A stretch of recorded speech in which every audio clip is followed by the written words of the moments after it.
Assalamualaikum warahmatullahi wabarakatuh. Hello everyone, welcome to Kenta Talk Maksanekta. Bersama saya Yohani Dewi Lestari dari kelas 9E MTS Negeri 3 Nganjuk. Dan saya Amelia Oktavitriani dari kelas 9D MTS Negeri 3 Nganjuk. Oh ya, tidak lupa dengan narasumber kita yang sangat bersemangat pada hari ini. Halo semuanya, perkenalkan nama aku Rosya Safira Nurhuda dan aku dari kelas 8B juga bersekolah di MTS Negeri 3 Nganjuk. Gimana nih kabar Safira? Alhamdulillah baik dong. Kalau kalian sendiri gimana nih kabarnya? Alhamdulillah baik nih. Alhamdulillah. Kita semua harus jaga kesehatan loh teman-teman, terutama bagi pemirsa yang menonton podcast ini. Karena Iya kenapa? dong. Kesehatan itu penting banget kan ya? Yoi. Karena kalau kita punya segalanya, punya uang, punya harta, tapi tidak punya kesehatan juga percuma. Betul. Oh ya, Safira ini salah satu siswa yang sangat aktif dalam berorganisasi maupun ekstrakurikuler di madrasah kita loh. Wih, bener banget Kak. Oh iya, kemarin kan kita habis dilanda COVID-19 nih. Nah, itu kan sekolahnya daring. Gimana nih, Iya nih. cara seorang Safira nih agar tetap menjadi siswa yang berprestasi di sekolah? Nah, gimana nih tips dan triknya supaya kamu itu tetap menjadi yang aktif di madrasah, supaya teman-teman juga tahu. Wah, pertanyaan yang menarik nih. Jadi seperti yang dibilang Kak Amel tadi, kita kan kemarin dilanda wabah COVID-19. Nah, dalam pembelajaran COVID-19 kan kita online tuh di rumah. Iya. Dan kita harus selalu menanamkan semangat ke diri sendiri. Bener Karena banget kenapa? tuh. Karena kalau kita gak semangat ya, kita pasti akan malas-malesan. Ditambah Iya. lagi kalau misalnya pembelajaran daring kan kita pemakai HP, biasanya kita malah terlena.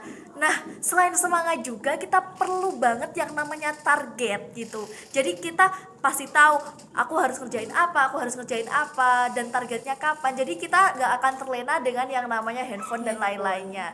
Dan kedua hal tersebut itu tidak hanya bisa dilakukan di pembelajaran online kan ya. Jadi iya.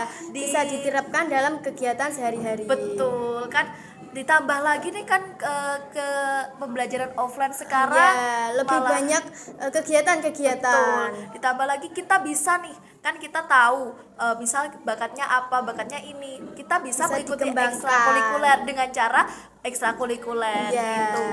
Nah, tapi dalam melakukan ekstrakurikuler ini kita harus bisa membagi waktu antara belajar dan ekstrakurikuler. Karena apa? Karena kita itu sekolah plus ekstrakurikuler, bukan ekstrakurikuler Ekstrakurikuler plus sekolah. Oh iya, tadi kamu berbicara mengenai pembagian waktu ya? Betul. Nah, gimana nih cara membagi waktu sedangkan kita kan juga mengikuti ekstrakurikuler? Oke, jadi caranya itu kita harus membuat jadwal. Jadi kita itu ada buku sehari-hari yang isinya jadwal, dan jadwal itu harus kita highlight nih, mana yang prioritas, mana yang mungkin bisa nanti dulu Kurang. lah gitu. Oh iya. Nah, terus kita juga bisa membuat to-do list yang isinya itu biar mengingatkan kita sekarang kita mau ngerjain apa Kegiatan yang harus gitu. kita lakukan pada hari itu. Nah gitu, jadi kita harus mempunyai sebuah buku yang berisi jadwal, target, juga to-do list. Nah, bener juga tuh sobat. Jadi kita itu harus selalu semangat untuk meningkatkan kegiatan kita dalam sehari-hari, semangat untuk belajar. Salah satunya dengan cara media sosial seperti yang Safira katakan tadi. Oh iya Sobat Matsanekta, for your information nih, kalau sebenarnya Safira ini ketua OSIS loh di Matsanekta. Ih, Nah. keren banget tuh. Nah, gimana sih cara seorang Safira tuh bisa mempertahankan prestasi non akademik sama Akademiknya. akademiknya? Tolong dong Safira cerita di sini agar teman-teman semuanya juga tahu. Jadi kalian mau tahu nih?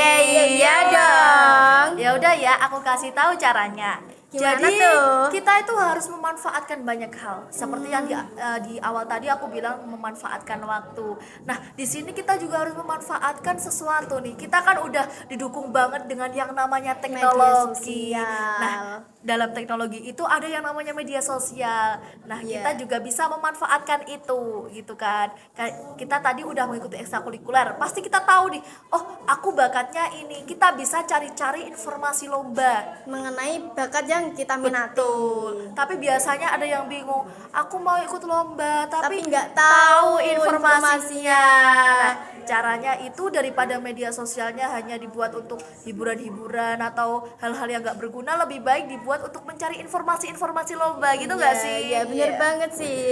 Jadi seperti itu, kita harus mencari informasi-informasi lomba. Kita bisa cari di media sosial seperti Instagram dan lain-lain. Nah, lalu kita ikuti lombanya. Misal, aku udah ketemu nih lomba yang cocok buat aku. Kita ikutin nggak apa-apa. Menambah pengalaman. Betul. Jadi untuk awal itu jangan terlalu untuk mengharap jadi juara. Mengharapnya untuk mendapatkan pengalaman dan pembelajaran untuk kedepannya. Betul. Jadi seperti itu tuh Sobat Genta. Nah, jadi kita harus selalu semangat untuk meraih prestasi. Dan Betul salah satu sekali. caranya dengan cara media sosial, yaitu mencari informasi-informasi lomba di media sosial. Jangan malah dibuat stalk-stalk mantan tuh. Aduh. Tapi nih Fir, kan dari hal-hal positif tersebut pasti ada pengaruh negatif dari media sosial. Apalagi dari teman-teman kita sendiri nih, pasti juga ada yang mempengaruhi kita untuk menjadi malas belajar. Ikut nongkrong-nongkrong gak jelas yang membuat kita menjadi malas belajar. Bagaimana tuh caranya? Nah, jadi caranya itu kita harus pinter-pinter yang namanya memilih teman. Jadi teman itu juga salah satu faktor dalam semangat belajar kita. Kalau misalnya kita mungkin salah memilih teman dan kita masuk ke dalam pertemanan toxic friends yang akhirnya mereka malah menghasut kita untuk tidak mengerjakan tugas, tidak produktif dan tidak aktif, malah gak usah ngerjakan ini, gak usah ngerjakan ini. Ya, kita menjadi terpengaruh ikut hal-hal yang negatif. Nah, betul. Jadi kita itu harus pinter-pinter banget yang namanya memilih teman. teman. Tadi kan kamu berbicara tentang Nongkrong-nongkrong. Iya, kan Gimana masalah tuh? nongkrong-nongkrong.